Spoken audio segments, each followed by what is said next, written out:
Prince Harry did get into a physical fight with his uncle, Prince Andrew. For a long time, Damien Ashcombe believed the hardest battles were finally behind him.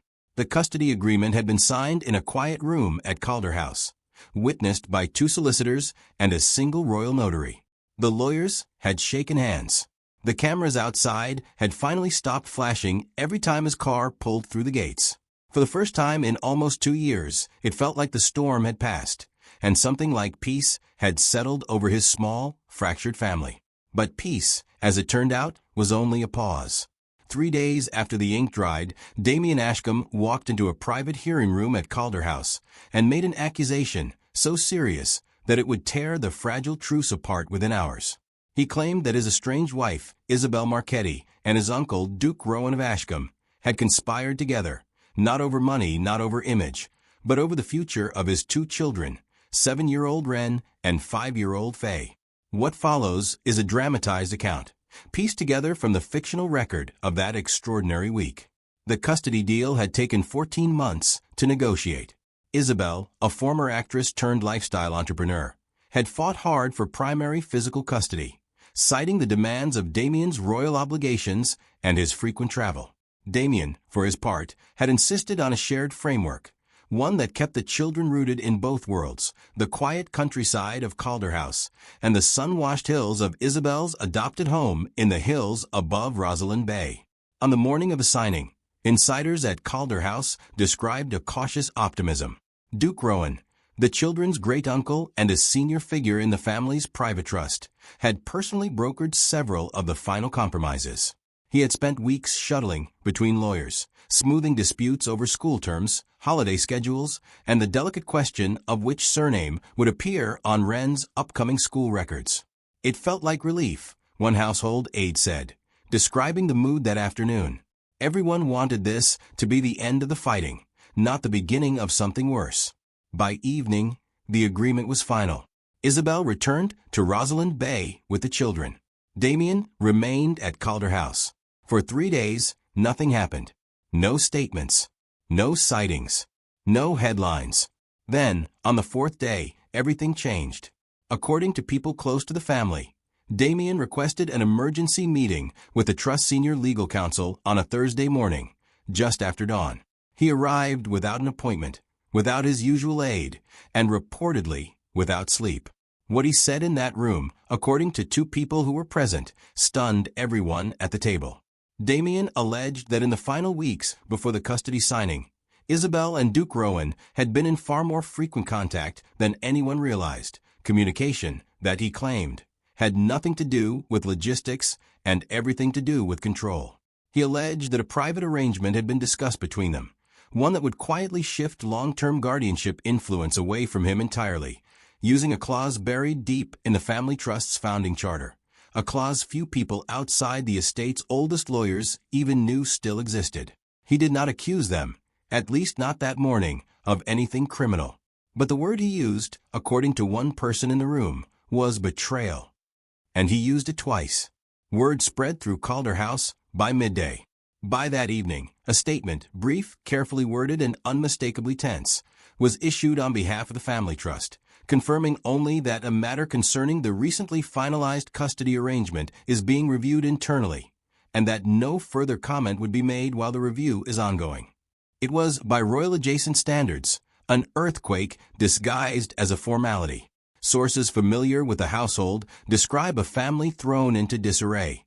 Duke Rowan, a man known for his measured public presence and his decades of quiet service to the trust, was reportedly blindsided by the accusation. Those close to him say he requested his own meeting with the trust's board within hours of hearing what Damien had said, determined to clear his name before rumor could calcify into fact. He was angry, but more than that, he looked hurt, said one longtime member of the household staff, describing the Duke's demeanor that week. He has spent his whole life trying to hold this family together. To be accused of trying to tear it apart, over the children no less, cut him deeply. Isabel, for her part, remained in Rosalind Bay with Ren and Faye, declining to travel back for any hearings. Her representatives issued a short statement dismissing the allegation as categorically false and deeply hurtful. adding that Isabel had only ever sought stability for her children and would not be drawn into what they call the manufactured controversy. Yet inside Calder House, the mood remained tense. According to two people familiar with the trust's internal workings, an independent inquiry was quietly opened within 48 hours of Damien's initial complaint, not a criminal investigation, but a review of communications, trust documents, and the sequence of decisions that led to the final custody terms. The review, sources say, was headed by a retired judge brought in specifically for her reputation for discretion. Her mandate: determine whether any part of the custody negotiation had been improperly influenced, and if so, by whom. At the center of the dispute, according to multiple people briefed on the matter, was a provision in the Ashcombe family trust known informally among senior staff as the Continuity Clause. Drafted generations earlier, it allowed senior trustees, under narrow, clearly defined circumstances, to petition for expanded oversight of a minor's upbringing if the trust determined that a parent's living situation posed a risk to the child's long-term well-being or standing within the family. The clause had not been invoked in more than 60 years. Damien's allegation, as described by those close to the situation, was that Duke Rowan had quietly explored whether the clause could be activated, not against Isabel, but in a way that would have given the trust, and by extension Rowan himself, greater long-term authority over decisions affecting Wren and Faye, regardless of which parent held custody on paper. Whether that exploration ever moved beyond a private legal inquiry, or whether it involved Isabel at all, as Damien alleged, became the central question of the internal review. Duke Rowan's representatives strongly denied any wrongdoing, stating that any legal research into the trust's older provisions was a routine, precautionary exercise conducted by outside counsel, standard practice whenever a major family agreement is finalized, and had nothing to do with removing anyone's parental rights. Still, the timing was difficult to ignore. The research, according to documents reportedly reviewed by the inquiry, had been commissioned in the final weeks before the custody signing, precisely the period Damien claimed he had noticed a shift in tone between Isabel and his uncle. By the following week, the fallout had rippled outward to touch nearly every corner of the extended family. Damien's older sister, Countess Marguerite, reportedly urged him to withdraw the allegation publicly and resolve the matter privately, warning that airing such a dispute risked lasting damage to the children, regardless of who was ultimately found to be at fault. Damien, according to those close to him, refused. He kept saying this wasn't about him, one friend said. He said if there was even a small chance someone was trying to reshape his children's future behind his back, he owed it to them to find out, whatever it cost him. Isabel, meanwhile, grew increasingly frustrated with what her team described as trial by rumor. In a rare personal statement released through her representatives, she wrote that she had spent years being cast as the villain in stories that were never fully true, and that she hoped, for her children's sake, that this family can learn to disagree without destroying each other in public. Duke Rowan requested, and was granted, a temporary step back from his formal duties within the trust while the review continued, a move his office described as voluntary, intended to remove any appearance of influence over the outcome. Through it all, Wren and Faye remained shielded from public view, continuing their routines in Rosalind Bay under the care of Isabel and a small, trusted household staff. A single photograph, taken at a distance outside a local school and never officially released, later circulated briefly online, the two children walking hand in hand, seemingly unaware of the storm unfolding around them.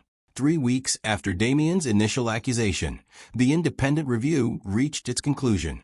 According to a summary later shared with senior family members, the retired judge found no evidence that Isabel and Duke Rowan had coordinated to alter the custody terms or to invoke the continuity clause against Damien's interests. The legal research commissioned before the signing was determined to be, in the judge's words, consistent with standard trust practice, though the report noted the timing had been unfortunate and poorly communicated, fueling suspicion where none may have been warranted. The report did, however, recommend that the continuity clause itself be formally reviewed and likely retired, given how easily its mere existence had become a source of fear and mistrust within the family. Damien accepted the findings, though those close to him say he remains privately unconvinced that the full story has been told. He's not the kind of person who forgets, one friend said. He'll be watching quietly for a long time. Isabel, for her part, called the conclusion a relief, though a bitter one, adding that she hoped the family could now focus on what mattered most, giving Ren and Faye a childhood untouched by legal battles and headlines. Duke Rowan resumed his duties within the trust the following month, though several people close to him say the episode left a lasting mark. He's more careful now, one aide said. He double-checks everything. He knows how quickly trust can crack, even when nothing improper actually happened.